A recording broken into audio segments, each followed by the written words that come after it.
Welcome to the Life of Learning podcast. I'm Justus Frank, and today has been a bit of a long day. I went with a friend to collect some old cars, which he was selling on, and it ended up being a lot of driving. I think over 350 kilometers. So it was interesting. I learned a lot about cars and scrap cars and those sorts of things, which I don't necessarily know a lot about. But yeah, because we were driving up in separate vehicles to where the cars were and then driving them back here to Christchurch, I had a lot of time, so I got my audiobooks out and I listened to most of The Age of Reason by Thomas Paine. Thomas Paine wrote this book in 1794, 1793, 1794, which is a long time ago. And Thomas Paine's a really interesting character, a really interesting person. He's also the author of Common Sense, which was one of the most popular pamphlets ever written. And he wrote it, and it played back in, when was it? 1776, and it played quite an important role in the independence of the United States. But the time that he wrote The Age of Reason was actually, he was in France and he was actually arrested and imprisoned, so he wrote at least the first half of The Age of Reason while in prison. And part of him writing, he talks about why he wrote it then, is he'd always wanted to write that book, and it was kind of now or never for him, because there was a possibility that he was going to die, and so it was this kind of opportunity that possibly he might not get out of this prison really alive, and so he wanted to write this book. And it's a fascinating book. Thomas Paine writes about basically being a deist and his argument for deism. Now, I'm not a deist, but I used to be a Christian, and so there's a lot of criticisms of, I guess, I was going to say modern Christianity, but Christianity in general, and so it's quite a fascinating book. And because Christianity has been in my background, it's again a very interesting topic for me, and I still have conversations with people about this. And part of what came up in the book reminded me of some of the conversations that I've been having with people. And it also, I think, tells us a lot about how human beings learn and some of the things that we need to be aware of. So what he talked about in particular was, at one point of the book, was revelation. Now, if you're not familiar with revelation, or what I mean by revelation, it means basically that something is revealed to you. You end up knowing something that no one else could know, and you basically get special insight, often from God or some supernatural being, but basically that you have special insight that no one else has. And he makes an interesting point about revelation. He doesn't deny as such that revelation can't exist. If there is a God, then there is a possibility that God could communicate with someone, and as such that would be a revelation. So I'm just going to quote a bit from the book, and then I'll sort of take it from there. So Thomas Paine says this: revelation, when applied to religion, means something communicated immediately from God to man. No one will deny or dispute the power of the Almighty to make such a communication, if he pleases. But admitting, for the sake of a case, that something has been revealed to a certain person, and not revealed to another person, it is a revelation to that person only. When he tells it to a second person, or a second to a third to a fourth, and so on, it ceases to be a revelation to all those persons. It is a revelation to the first person only, and hearsay to every other, and consequently they are not obliged to believe it. It is a contradiction in terms and ideas to call anything a revelation that comes to us at second hand, either verbally or in writing. Revelation is necessarily limited to the first communication. After this, it is only an account of something which that person says was a revelation made to him, and though he may find himself obliged to believe it, it cannot be incumbent on me to believe it in the same manner, for it was not a revelation made to me, and I have only his word for it that it was made to him.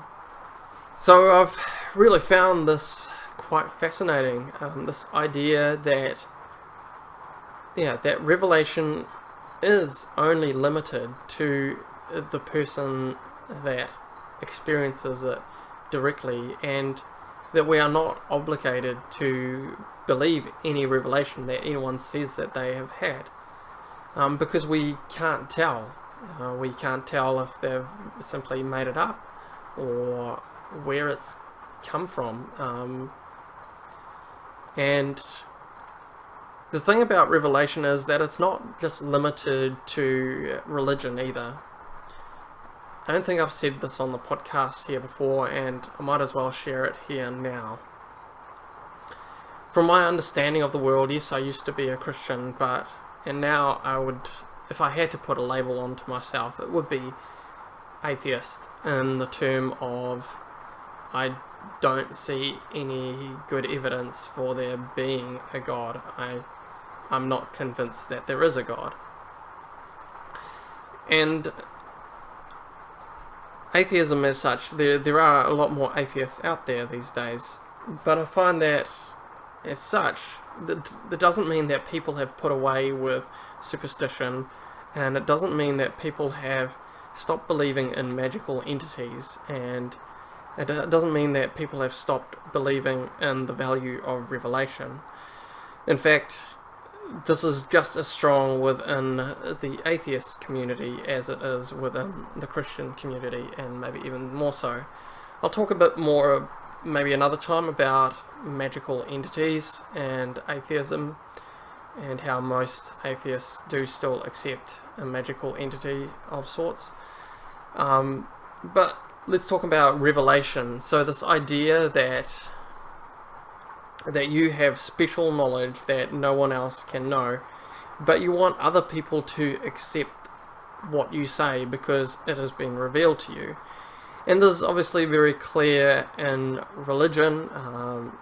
God said to me this thing, and you need to believe me because God said this to me, even though we can't actually tell whether or not God said that to that person. And this is also very much happening. In particular, one strong example at the moment in our culture is a whole thing around transgenderism. People claim that they have a feeling that they are something, and that this has in a sense been revealed to them, that for instance, that they are the opposite gender, and that we need to believe that revelation that they have had.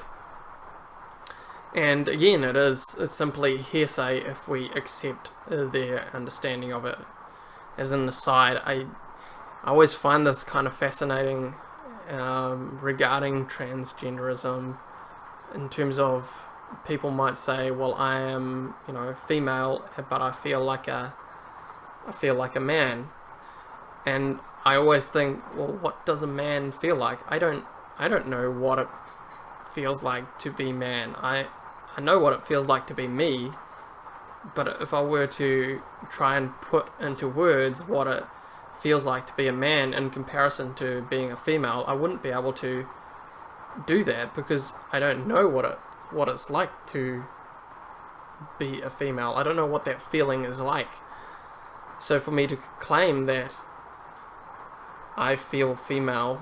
I don't have any understanding. I only know what it's like to feel like to be me. So recently I've had a number of discussions regarding revelation, and the argument goes something along the lines that I should accept what they have to say because it is their experience. It is their internal experience, and it's something that I, as such, can't argue with. But as soon as people say that they've had special revelation, it shuts down the conversation. It shuts down the discussion, because once you claim special revelation, then I either need to just simply accept what you have to say, but there's also no way for me to test whether what you say was actually was specially revealed to you. And so there's nothing I can say anymore. There's no conversation. We're not talking about anything objective that both you and I can investigate. There's nothing outside of both of us that we can both look at and discuss and talk about. It's about something that's within you. It's an experience that only you have felt or experienced, but I have no access to that knowledge that they are claiming. And this once again shows the problem with what I guess I could call internal knowledge claims, a knowledge that arrives internally inside of you and can only be accessed inside of you and only be accessed within your own mind. I was talking to someone about this just recently. I was putting forward the idea that the tree that we were passing in the forest was much more real and was much more concrete than a thought that you or I might have, or dreams. That it was more grounded in reality.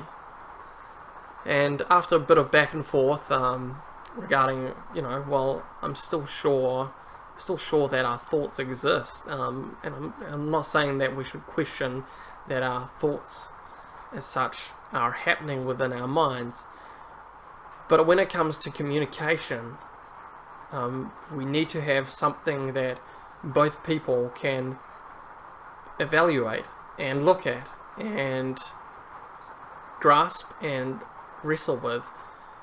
Once you go into the area of revelation, all the power, so to speak, is in one person, and the other person has no grounding because they can't access what is within your mind and what is within your revelation, so to speak.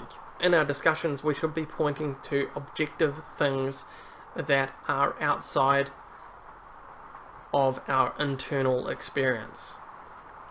Something that both people can actually wrestle with and grasp and can evaluate and explore. That's not to say that there isn't anything valid within our own experience, and there is still much value in what you directly experience, and this can be strong evidence for your own personal benefit and in your own personal growth, to take your internal experiences that you are having. But in terms of when it comes to communication and when it comes to learning and sharing information and sharing ideas, we cannot make the claim of revelation, because it makes the authority as such lopsided, because exactly a person can't see into your head. So I hope this has kind of been fascinating for you. There's a lot of ideas here, and it is somewhat a controversial one. But yeah, feel free to obviously push back against any of this and see what you think. But yeah, I just think that when it comes to conversations and the way that we learn through conversations, in order for us to have something valid to say, something that the other person can then also evaluate. We need to be pointing to and discussing objective things within the world that both people have access to, rather than revelation, which only one person has access to. Alrighty, thank you so much, and we'll see you next time. Okay, bye.